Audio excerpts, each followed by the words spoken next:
और तेरी सोच अलूं ते मैं अच्छा तगिया हिजर दे तू ते मैं क्या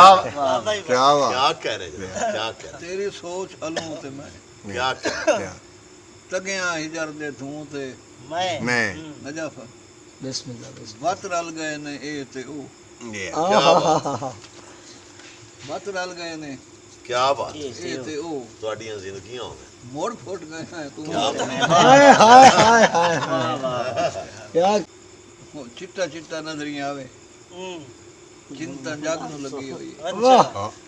ਚਿੱਟਾ ਚਿੱਟਾ ਨਜ਼ਰ ਆਵੇ चिंता जाग नू लगी हुई क्या बात है क्या बात सुनिया है चौधरी जग साहब नू लगी हुई है बाग नहीं लगा काला कुत्ते काला बाग नू लगी है ओए ओए वाह वाह वाह वाह क्या कह वाह वाह क्या कह और रुत देश के देना केड़ा पर मैं इत्थे रिठा है वाह आग मुट्ठी नु काई नहीं लगी मुट्ठी आग नु लगी नहीं होण दिता अपनी निੱघी बोली दा वाह भाई वाह वाह वाह वाह वाह वाह भाई नहीं होण दिता हां अपनी निੱघी बोली दा अपनी निੱघी बोली दा वाह वाह भावे पूरी 100 टाकी मेरी पाग नु लगी वाह भाई वाह क्या कहने ता साहब क्या कहने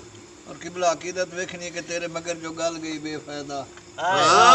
रोत गाल दी हालत वेख तो सही सही हाय हाय हाय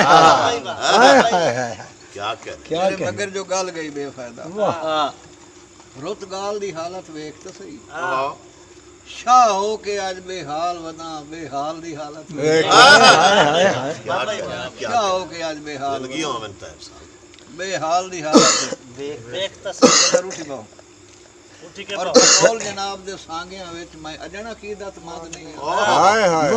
बकौल जनाब दे सांगियां विच मैं अजाना मैं अजण अकीदत मंद नहीं हां हां मेरा सिर फटियोड़ा वेख ना सही दरसाल दी हालत हाय हाय